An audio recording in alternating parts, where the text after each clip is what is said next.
You are listening to Alex Nanlohi Podcast, to know the Lord and to make Him known. Mari berdoa sebelum kita membaca merenungkan firman-Nya. Kami datang dalam ucapan syukur kepadamu Tuhan. Terima kasih buat malam hari ini. Tuhan berikan kesempatan kami bersekutu, memuji, memuliakan nama-Mu. Dan tiba waktunya bagi kami untuk membuka firman-Mu ya Tuhan. Kami mohon waktu kami membuka firman-Mu, bukalah juga hati kami. Jadikanlah hati kami seperti tanah yang baik, supaya ketika benih firman-Mu ditaburkan itu boleh sungguh-sungguh berakar, bertumbuh, dan juga berbuah nyata di dalam hidup kami. Berkati hamba-Mu yang menyampaikan, semua kami yang mendengar. Tuhan tolong agar kami bukan hanya jadi pendengar-pendengar firman yang setia, tapi mampukan dengan kuasa dan pertolongan dari Roh-Mu yang kudus, kami boleh dimampukan menjadi pelaku-pelaku firman-Mu di dalam hidup kami, di dalam masa muda kami. Bersabdalah ya Tuhan, kami anak-anak-Mu sedia mendengarnya dalam satu nama yang kudus dan berkuasa, nama Tuhan kami Yesus Kristus. Kami menyerahkan pemberitaan firman-Mu. Amin. Shalom. Selamat malam teman-teman sekalian. Saya bersyukur kepada Tuhan buat kesempatan ini boleh sharing firman Tuhan. Dan kesempatan ini kita akan merenungkan satu tema yang saya pikir sangat menantang ya. Mengapa sangat menantang? Karena bicara keluarga itu jujur aja ya, itu kayak love-hate relationship gitu.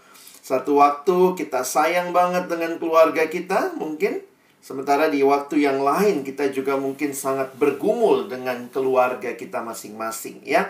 Tentu abang ingin ajak kita melihat dari perspektif firman Tuhan ya, sehingga nanti kalau ada waktu di bagian akhir kita bisa tanya jawab ya, untuk mungkin beberapa prinsip yang saya akan berikan pada malam hari ini. Tema kita juga mencakup keduanya ya. Ada ketegangan antara beauty di satu sisi dan brokenness di sisi yang lain. Nah, mari kita lihat dulu rancangan Allah yang mulia ya. Jadi begini, waktu Allah menciptakan manusia, manusia adalah makhluk yang diciptakan dalam relasi satu dengan yang lain. Jadi, waktu bicara tentang manusia makhluk sosial, itu bukan melulu teori sosiologi. Itu yang jelas dikatakan di dalam Alkitab ketika Allah menciptakan manusia. Kita masih ingat? Kejadian 2 ayat 18 menyatakan tidak baik kalau manusia itu seorang diri saja. Tuhan berkata, aku akan menjadikan penolong yang sepadan dengan dia. Teman-teman perhatikan ya. Jadi kalau kita bahas tentang manusia sebagai makhluk sosial, itu dasarnya ya Alkitab ya. Allah yang menciptakan kita, Allah yang berkata tidak baik kalau manusia itu seorang diri saja. Bayangkan teman-teman ya, ketika Tuhan menciptakan kan semuanya dia bilang baik, baik, baik, sungguh amat baik. Tiba-tiba pertama kali di Alkitab kita muncul kata tidak baik di dalam ayat tadi ya. Kejadian 2 ayat 18. Tidak baik kalau manusia itu seorang diri saja. Ayat itu bukan melulu tentang pacaran ya. Wah bang, saya sudah memenuhi Kejadian 2:18, sudah pacaran saya. Tetapi ayat itu sedang juga berbicara kemanusiaan secara umum, bahwa manusia selalu membutuhkan manusia lain. Tidak ada bayi yang begitu lahir langsung bisa beli susu sendiri ya, nggak ada ya. Itu menunjukkan bahwa manusia memang diciptakan dalam relasi satu dengan yang lain. Dan ingat, relasi yang paling dasar yang Allah ciptakan bagi kita adalah keluarga. Institusi pertama yang Allah dirikan, Allah sendiri yang berinisiatif. Tetapi juga realitanya apa? Ini juga institusi yang pertama jatuh dalam dosa. Kalau tadi dikatakan Allah menciptakan dalam relasi yang indah satu dengan yang lain, ketika Adam melihat Hawa, dia katakan, ini dia, tulang dari tulangku. Tetapi ketika manusia jatuh dalam dosa, Kejadian pasal 3, langsung terjadi ya. Suami menyalahkan istri ya. Tadinya dia bilang, ini dia, tulang dari tulangku. Waktu Tuhan tanya, Adam kau makan buah pohon ini? Adam bilang, gara-gara dia, gara-gara perempuan ini, begitu ya. Dan bahkan kita melihat ya, Kejadian pasal 4 mencatat, di dalam keluarga yang mula-mula, seorang abang tega bunuh adiknya sendiri. Keluarga juga sudah jatuh dalam dosa ya. Ini keluarganya Bart Simpson. Tidak ada keluarga yang sempurna. Saya pikir ini mengingatkan kita untuk tidak utopis ya. Tidak bermimpi punya keluarga yang sempurna. Tuhan menciptakan indah pada awalnya. Dosa merusak itu. Nah, kalau kita lihat lalu bagaimana dong? Sesudah dosa merusak, lalu apa selanjutnya? Disinilah kita sebagai orang percaya, kita tahu betul bahwa keluarga itu broken. Tetapi at the same time, karena kita sudah di dalam Tuhan, kita punya pengharapan. Kita punya pengharapan bahwa di tengah-tengah kehancuran yang terjadi di keluarga masing-masing, Tuhan tetap punya rencana yang indah.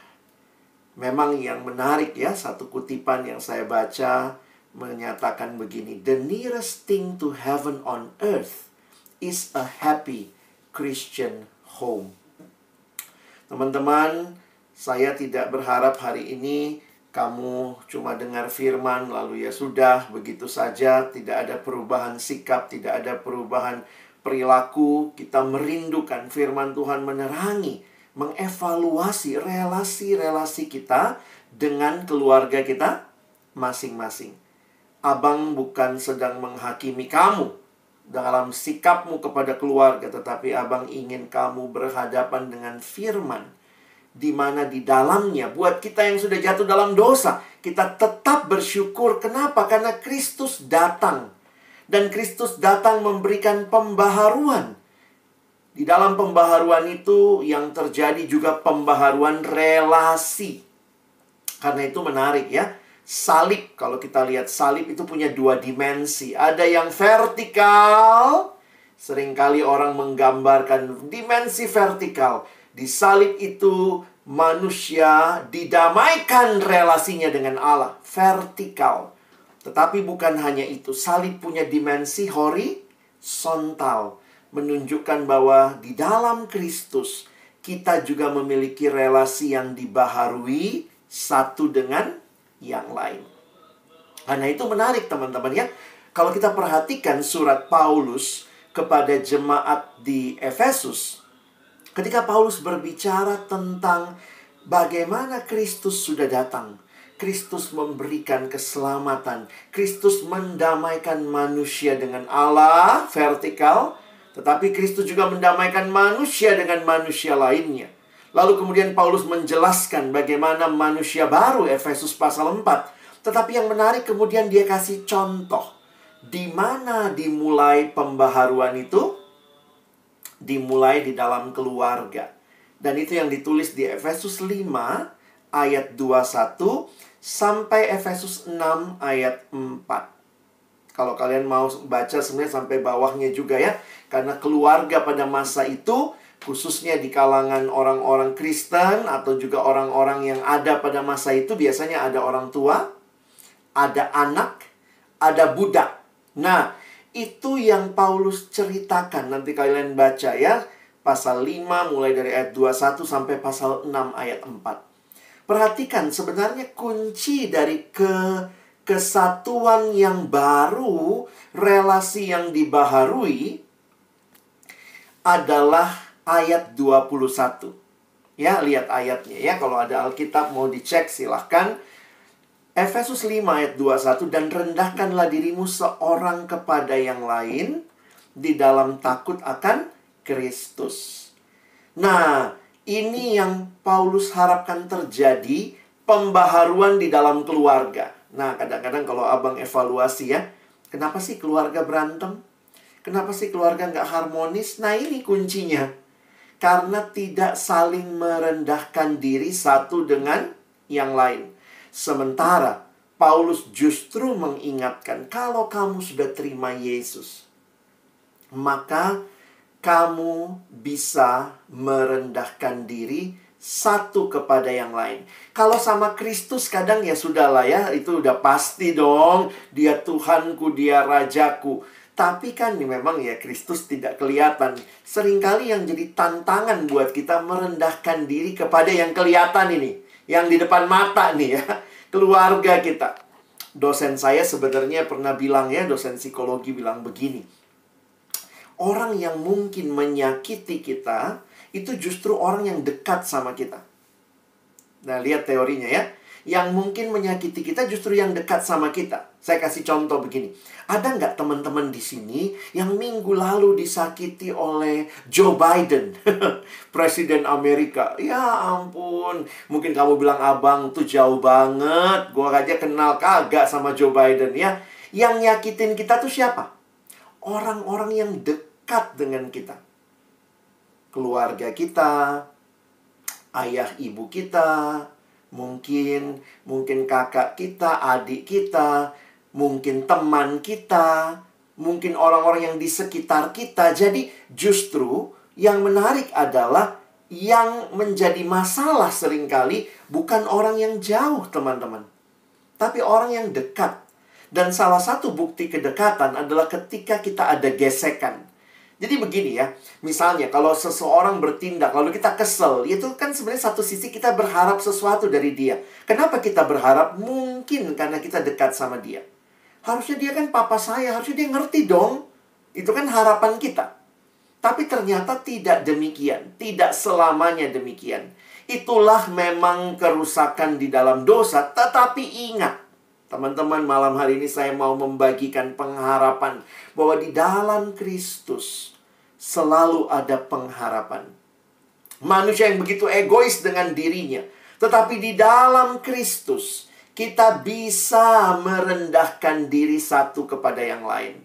Wah, ini memang PR besar ya. Merendahkan dirimu seorang kepada yang lain.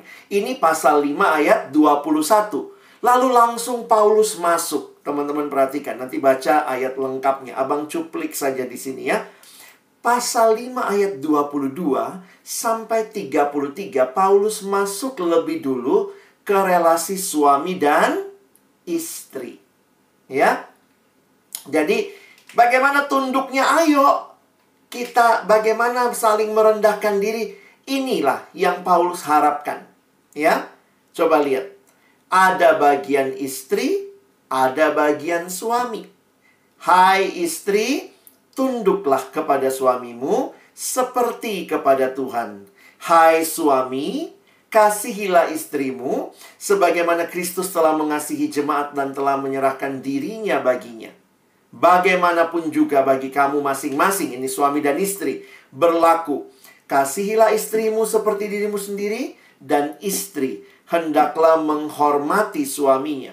Jadi kata tunduk, kata hormat itu mirip pengertiannya. Itulah bagian istri, bagian suami mengasihi. Jadi kalau kalian perhatikan ayat ini, coba lihat papa mamamu. Kenapa berantem? Mungkin ini ya. Tidak tunduk. Yang perempuannya tidak tunduk. Malah, hai istri, tanduklah suamimu. Wah, jadi masalah. Beberapa perempuan baca ayat ini langsung kesel. Feminis ya. Kenapa istri harus tunduk sama suami? Bagaimana bang kalau suaminya nggak beres? Ada kondisinya. Lihat 25. Hai suami, kasihilah istrimu. Jadi kalau kamu satu waktu mau jadi suami yang istrimu tunduk, kuncinya kasihi dia sungguh-sungguh. Istri yang dikasihi akan otomatis tunduk. Nggak disuruh pun dia tunduk. Tetapi kalau kamu tidak menjadi orang yang mengasihi, jangan harap. Akhirnya yang terjadi istrinya menanduk begitu ya. Nah, ini kan masalah saling merendahkan diri. Nah, saya juga bicara malam ini bukan cuma tentang keluarga, keretakan masalah, tapi ini persiapan bagi kamu yang satu waktu nanti akan masuk ke jenjang pernikahan. Ingatlah, keluarga Kristen dibangun di dalam Kristus yang memungkinkan kita saling merendahkan diri. Istri tunduk dengan rela, suami mengasihi dengan setia. Dan ini terjadi. Perhatikan, sebenarnya bagian suami ini bagi saya sangat luar biasa ya. Beberapa suami senang memukul istri. Bilangnya, istri saya nggak tunduk, saya tabok. Lah, baca baik-baik. Suami, kasihilah istrimu sebagaimana Kristus telah mengasihi jemaat. Bagaimana Kristus mengasihi jemaat? Ingat, di dalam kasihnya kepada jemaat dituliskan dan telah menyerahkan dirinya baginya. Di dalam kasih ada pengorbanan yang besar. Sehingga ketika orang yang menikmati kasih itu akan berkata, betul, ini kasih yang luar biasa. Saya mau berserah, saya mau tunduk, saya mau siap untuk memberi hidup saya juga kepada yang mengasihi. Ya, jadi memang setiap kali keluarga berantem, suami saya begini, kita bingung, kenapa istrinya nggak hormat begini ya sama suaminya ya. Waktu konseling ketemu lagi suaminya, oh pantas aja suaminya kayak begitu sih gitu ya, tidak mengasihi.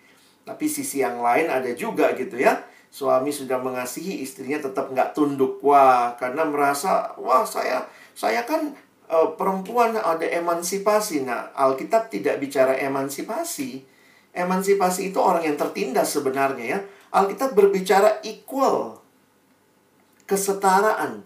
Dalam kesetaraan itu, waktu istri tunduk sama suami, suami mengasihi, bukan berarti istri lebih rendah ya. Jangan berpikir seperti itu. Karena siapa yang harus merendahkan diri? Dua-duanya, lihat ayat 21 tadi ya. Rendahkanlah dirimu seorang kepada yang lain. Jadi bukan cuma istri yang merendahkan diri, enggak. Istri tidak lebih rendah dari suami. Nah, jadi ada pengharapan, ada kalau kita sama-sama mau berjuang hidup seperti yang firman Tuhan minta. Memang ya, dalam dosa kita egois.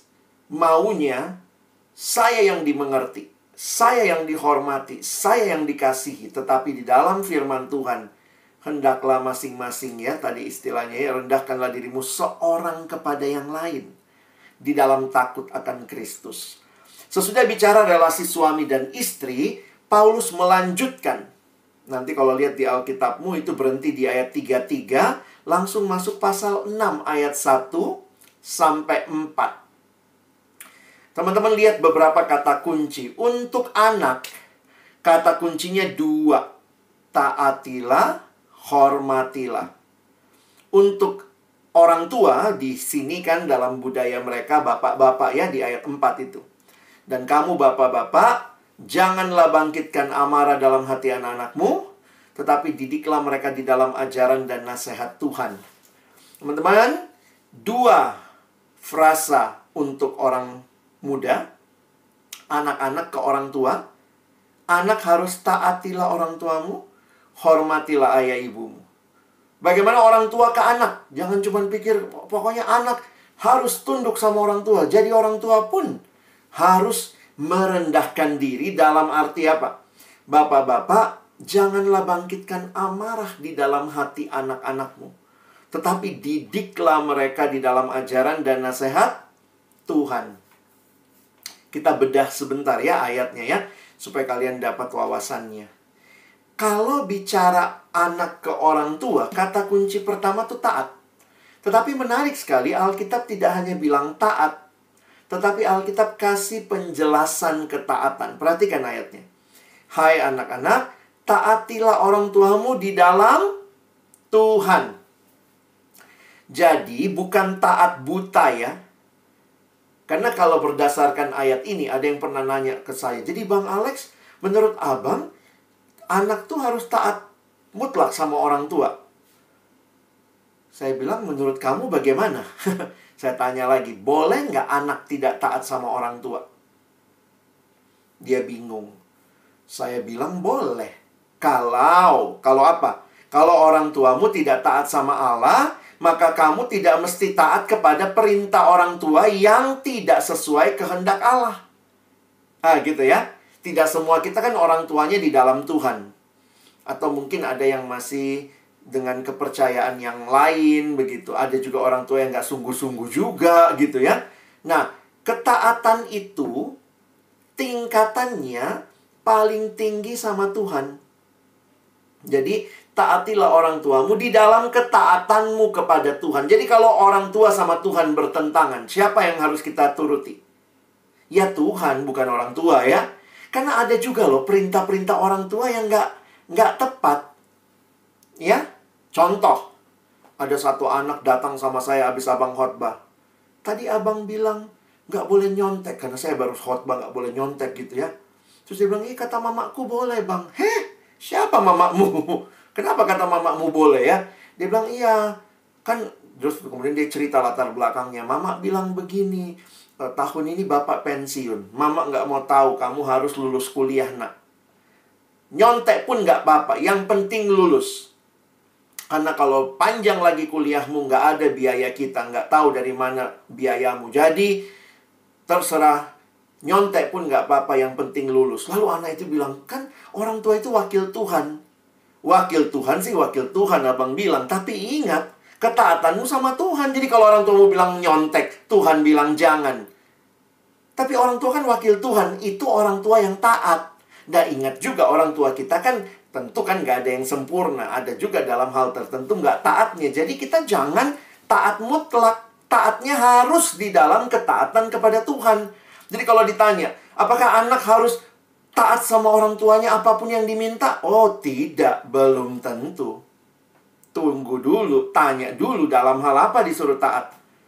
Sayangnya memang begini ya. Banyak hal yang orang tua minta itu sesuai kehendak Tuhan, kita nggak taat.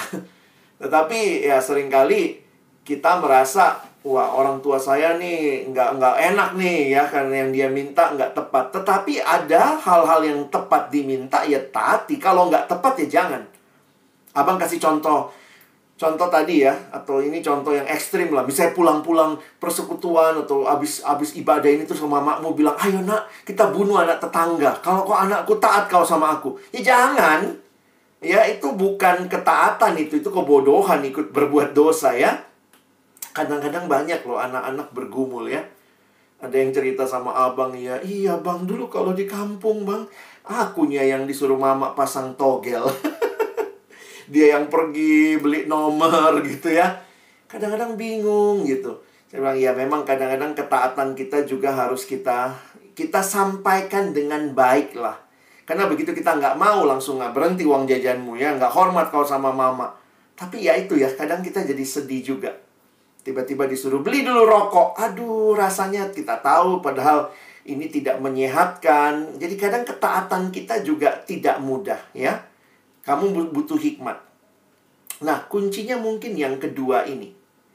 Karena kata kunci kedua, hormatilah, itu tanpa embel-embel.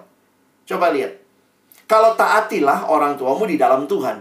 Tetapi waktu bicara hormatilah, itu kayaknya tanpa embel-embel. Jadi abang punya kesimpulan begini.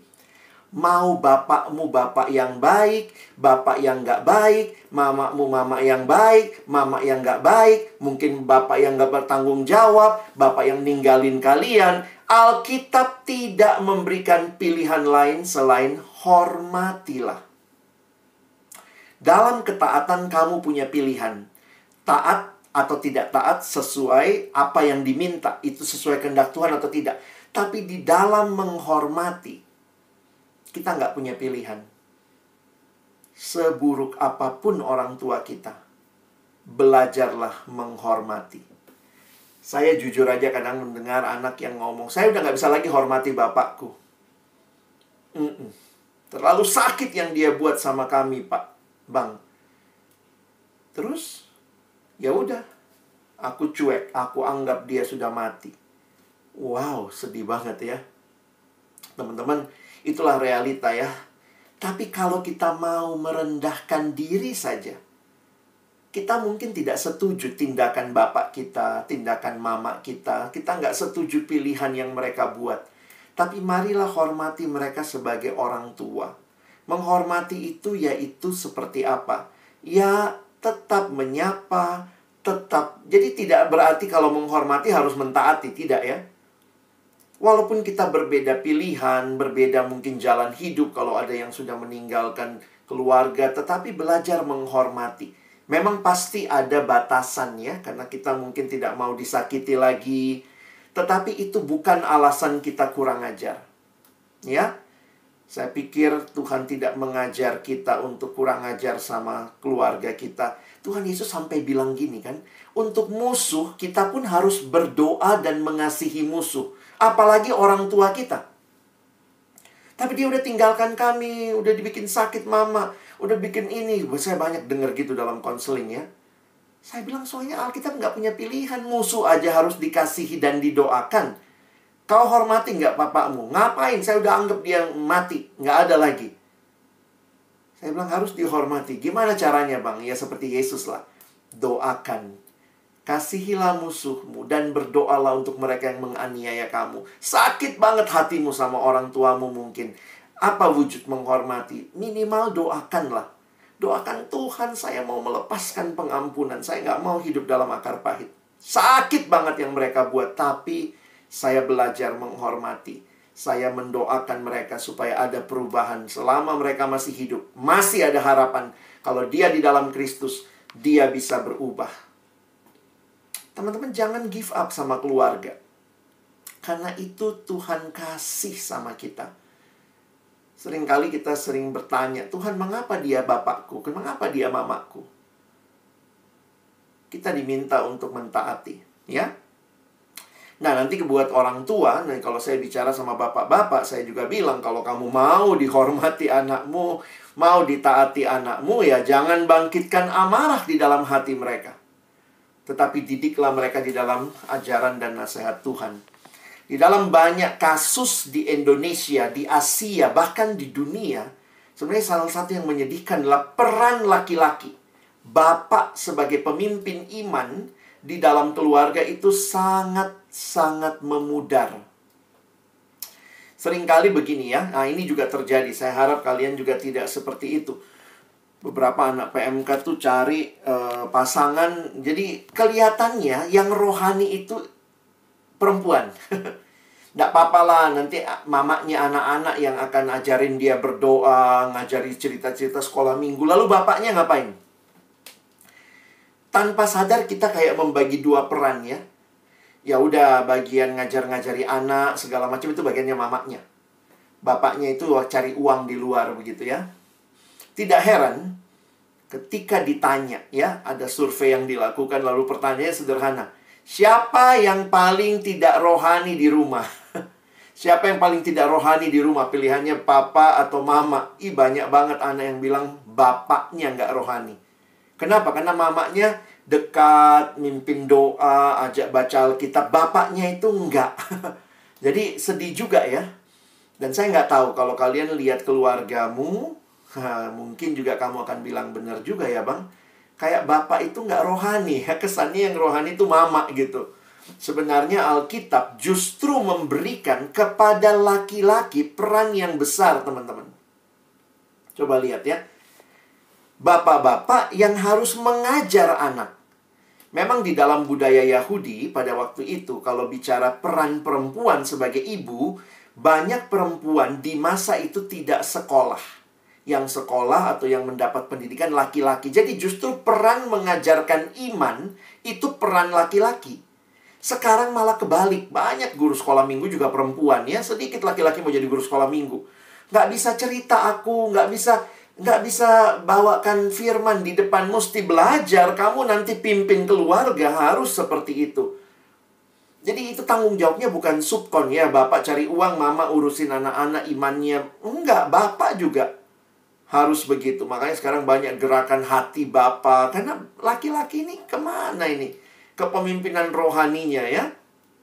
Nah, jadi jangan cuma cari pasangan yang perempuan-perempuan. Jangan cuma cari pasangan yang penting Kristen. Enggak.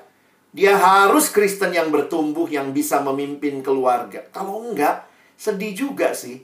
Tapi bang, gimana kalau dia belum begitu? Nah, kan belum merit besok kan. Ayolah, KTB sama, saat teduh sama. Bangun kerohanian pacarmu. Kalau ternyata pacarmu yang perempuannya lebih rohani, yang laki-lakinya ayat pun nggak tahu. Buka Maleaki, dia buka di Perjanjian Baru. Nggak ketemu sampai Tuhan Yesus datang ya.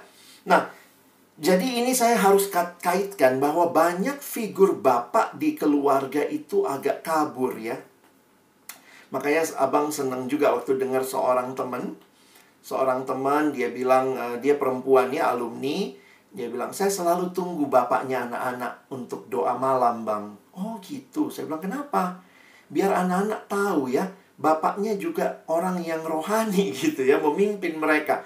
Jadi dia tuh selalu tunggu suaminya pulang, lalu mereka doa malam sama anak-anak.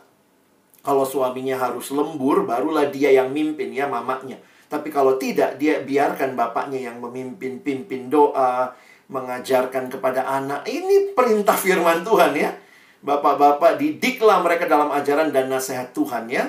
Kalau sekarang ibu-ibunya sudah mulai mengajar juga, puji Tuhan. Tapi jangan sampai terkesan yang rohani itu cuma mama. Bapak itu pokoknya kebutuhan hidup. Ya, tidak. Orang laki-laki pun punya tanggung jawab rohani. Ya. Jadi, gimana supaya ada keluarga yang seperti ini? Nah, disinilah perjuangan kita, teman-teman. Nggak gampang. Serius, nggak gampang. Jadi, kalau kamu sekarang ada di keluarga, terus kamu komplain, Tuhan, kenapa dia bapakku? Kenapa dia mamaku? Saya mau kita sebelum komplain, kita tanya dulu lah. Kamu sudah lakukan nggak bagianmu? Hai anak-anak, sudahkah kau belajar taat? Tapi bapakku itu suka bikin yang nggak benar. Ya sudah, taat sama yang benar. Tapi nggak ada yang benar dari dia. Oke, kalau dia tidak bisa ditaati, apakah kamu kehilangan yang kedua? Kamu pun nggak menghormati. Kamu harap orang tuamu bertobat? Kamu harap orang tuamu kenal Tuhan? Kamu harap orang tuamu berubah? Sementara kamu yang kenal Tuhan, kamu tidak menunjukkan sikap merendahkan diri. Nah, ini kadang nggak mudah. Apalagi kalau di rumah berantem orang tua, kadang-kadang orang tua juga gitu ya. Kau ikut siapa kau? Mamamu atau bapakmu? Waduh, orang tua kasih pilihan yang sulit sama anak ya. Seperti kubu-kubuan. Dan ini yang terjadi. Kalau kepada bapak-bapak juga saya akan ngomong begitu. Masih ada nggak pengharapan untuk keluarga kami, Pak? Nah, mau nggak taat sama firman Tuhan? Lakukan ini. Orang tua tidak membangkitkan amarah ya. Istilah lain sebenarnya yang digunakan.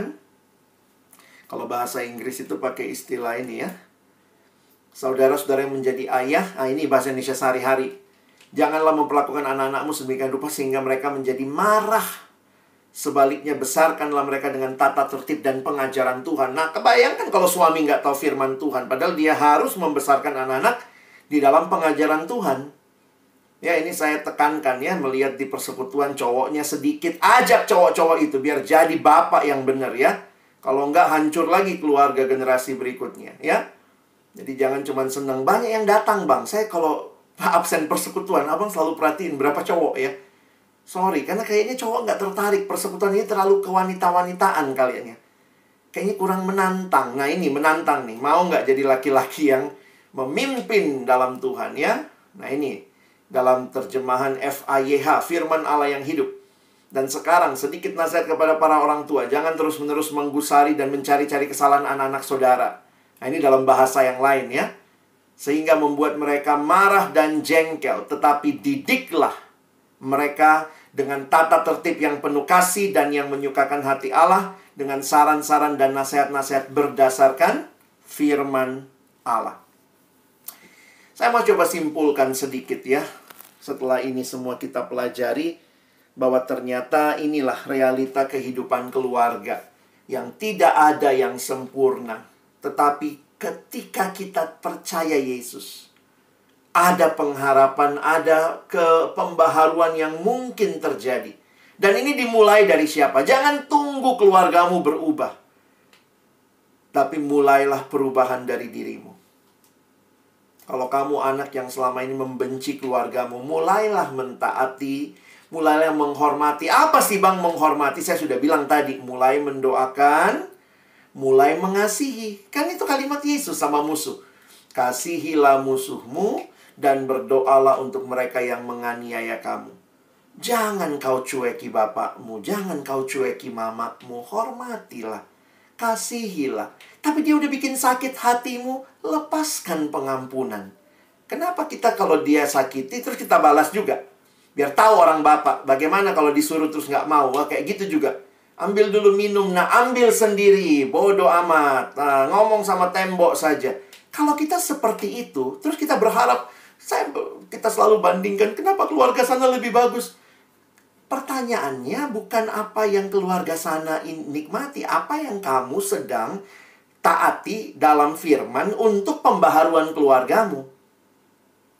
Tapi Bapak nggak berubah. Ya, kalau Bapak nggak berubah, Mama nggak berubah, kamu berubah nggak? Jangan harap yang lain dulu yang berubah. Kita dulu yang berubah. Ketika saudara berubah, dan terus berdoa, terus berserah, terus tunjukkan kasih, sehingga walaupun orang tuamu benci sama kamu, cuek sama kamu, tapi kalau kamu terus mengasihi, kamu belajar tetap menghormati, kelihatan kok nanti. Kok anakku kayak gitu ya? Udah kusakiti pun masih gitu sama aku. Di situ kemudian muncul kan pertanyaan apa yang membuat dia berbeda. Jadi kalau kita menyerah sama keluarga kita, terus kita berharap siapa? Orang lain, anak orang lain yang memperlakukan keluarga kita dengan baik. Saya pikir jangan seperti itu. Nah, ini pada saat yang sama nanti kalau orang tuamu kenal Tuhan, sudah makin sungguh-sungguh, dia mulai ngerti tuh, jangan bikin anak marah, jengkel, mendidik dalam firman. Tapi kalau dia belum firman Tuhan, bapakku nggak rohani, mamaku nggak rohani, kamu kan sudah kenal Yesus, kamu yang menjadi pembaharu di keluargamu. Jadi pertanyaan kita harus diubah. Jangan selalu bertanya, kenapa ini keluargaku? Kenapa ini Tuhan kasih keluargaku? Tetapi tanyaannya begini, Tuhan, kok ini ya keluargaku ya? Apa yang Tuhan mau ya? Kenapa aku ditempatkan di keluarga yang gak sempurna seperti ini?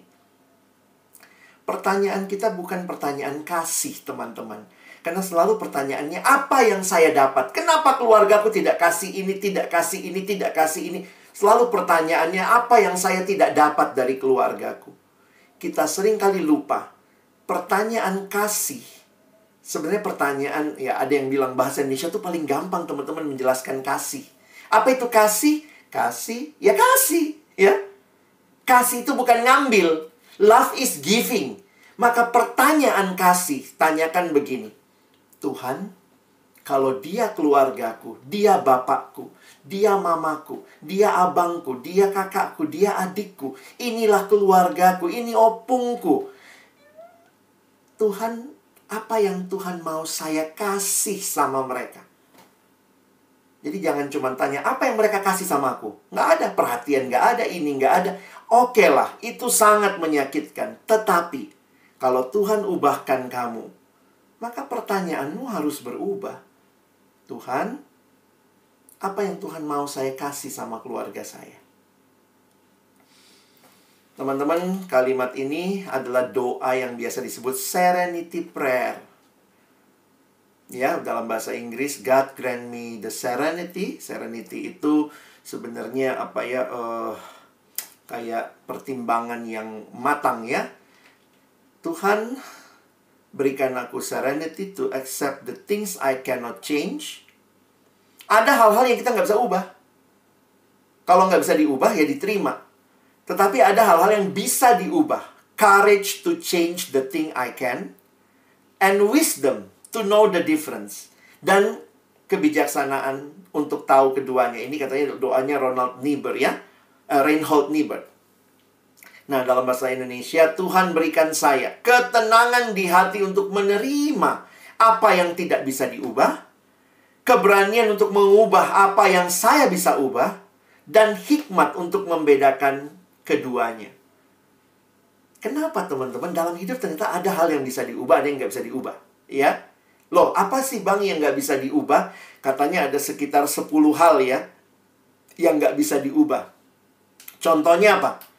Jenis kelamin kamu nggak bisa ubah. Maksudnya gini ya, orang bisa operasi kelamin sekarang. Tetapi ini kita nggak pernah pesen sama Tuhan. Ada nggak yang pesen, Tuhan aku laki-laki dong, gitu ya. Tuhan aku perempuan dong.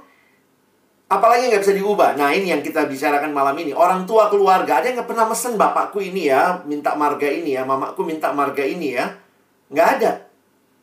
Kita nggak bisa pesen juga urutan lahir, siapa abang, siapa adik. Kita nggak bisa pesen suku ras apa. Kamu maunya, Tuhan, jadikan aku orang Inggris, lahir orang Ambon kayak saya, orang Manado mungkin, orang Batak gitu ya, maunya orang Inggris ya. Kita nggak pernah pesen golongan darah, dan ada seterusnya. Kalian bisa lihatlah. Nah, untuk hal-hal yang nggak bisa diubah, pertanyaannya jangan gini. Kenapa aku laki-laki, Tuhan? Kenapa aku perempuan? Tuhan, kenapa ini keluarga aku? Kenapa dia mamaku? Kenapa dia bapakku? Pertanyaannya harusnya, Tuhan, kenapa kau ciptakan aku laki ya? Pasti kan Tuhan nggak kurang, Tuhan iseng, udahlah. Pasti ada rencanamu. Jadi cara bertanyanya berubah. Sementara hal yang bisa diubah apa? Kebiasaan buruk, sifat yang buruk, karakter yang buruk, dan seterusnya. Kadang-kadang kita suka kebalik dalam hidup. Yang tidak bisa diubah, kita mau ubah. Aku nggak mau dia bapakku, aku nggak mau dia mamaku. Terus kamu maunya siapa bapak mamamu? Yang nggak bisa diubah. Lalu yang bisa diubah, kita bilang, aku memang pemarah, mau apa? Nggak bisa berubah, memang aku pemarah anaknya. Itu bisa diubah, ya. Ingat untuk terus bertumbuh semakin serupa Kristus. Jadi itu bisa diubah, kebiasaan, karakter. Aku pemarah, Bang, bisa diubah. Tapi, Bang, aku nggak mau jadi abang, aku maunya jadi adik. Kau doa semalaman, begitu kau amin masih abang kamu ya. Itu nggak bisa diubah. Urutan lahir segala macam. Karena itu pertanyaan kita pun harus jelas. Nah, teman-teman, mungkin ini bagian yang Abang ingin bagikan buat teman-teman, supaya malam hari ini kita punya pengharapan ya di dalam Tuhan bagi keluarga kita juga.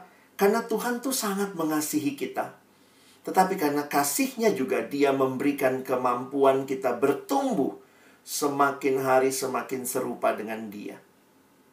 Saya tutup dengan slide ini. God loves you just the way you are, but He refuses to leave you that way.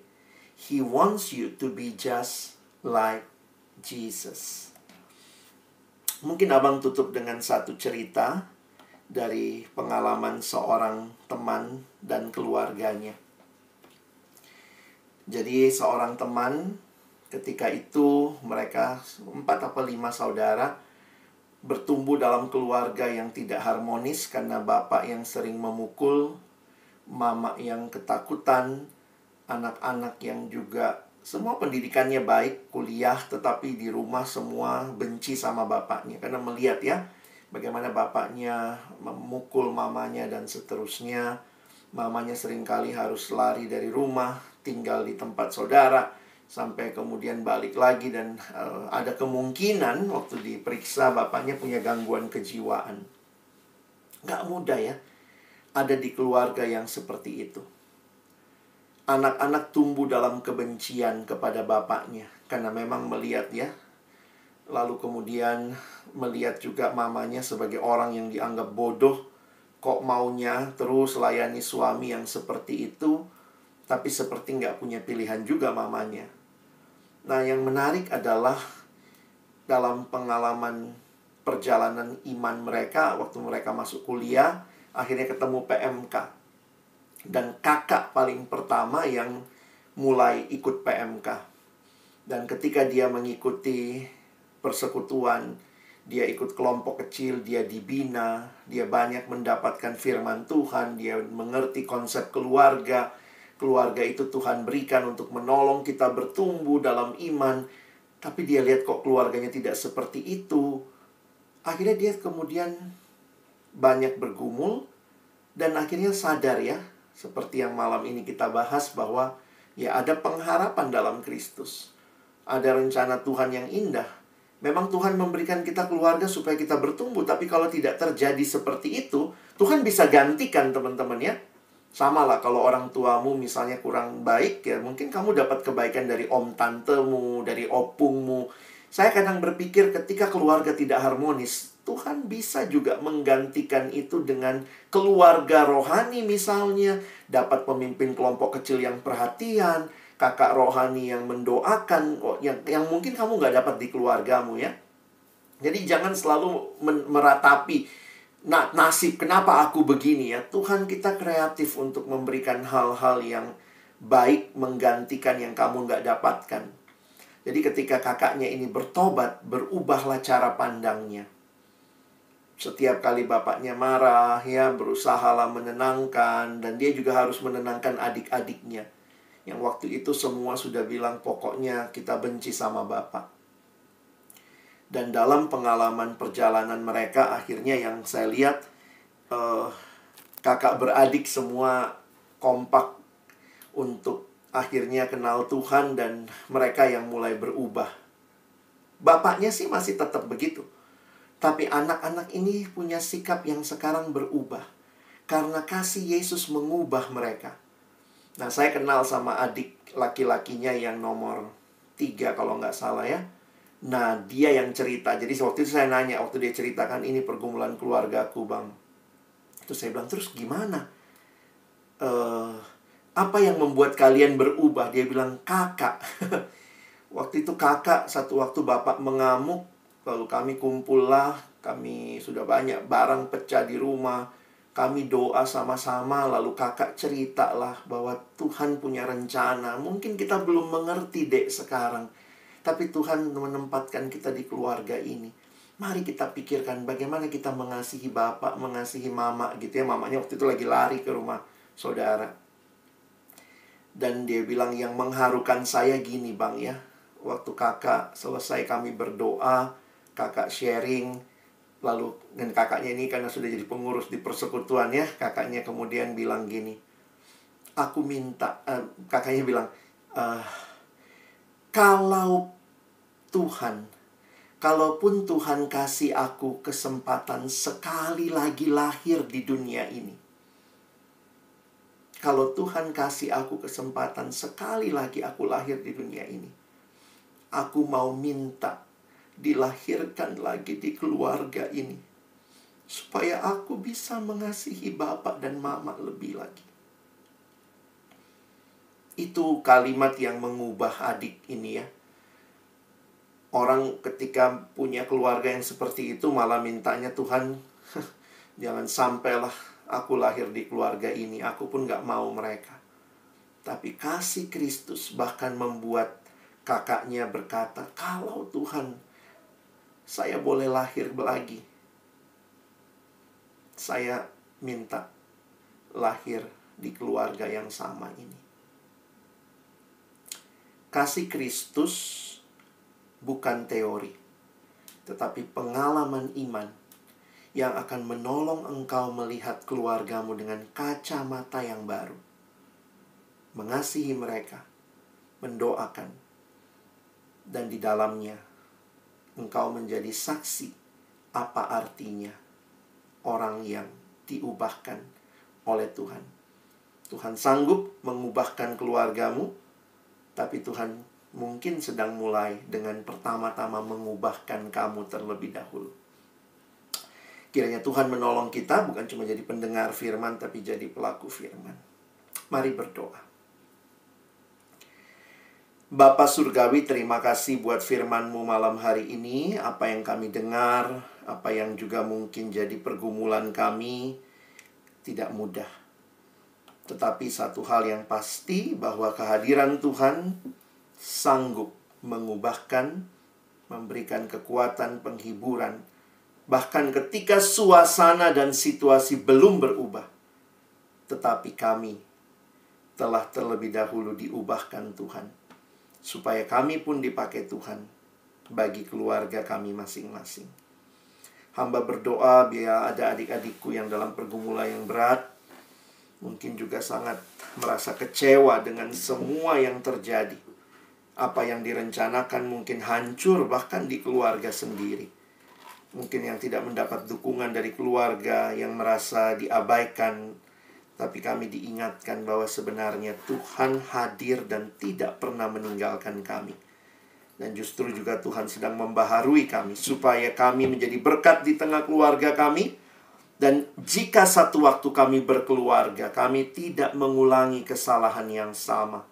Tetapi kami bahkan belajar jadi pria dan wanita yang akan hidup dalam firman-Mu, yang juga akan mendidik anak-anak kami di dalam kebenaran-Mu. Bersyukur buat waktu ini. Sekali lagi tolong kami bukan cuma jadi pendengar firman, tapi jadi pelaku firman. Inilah keindahan, beauty in brokenness, karena ada Kristus di dalamnya. Kami bersyukur dalam nama Yesus. Amin.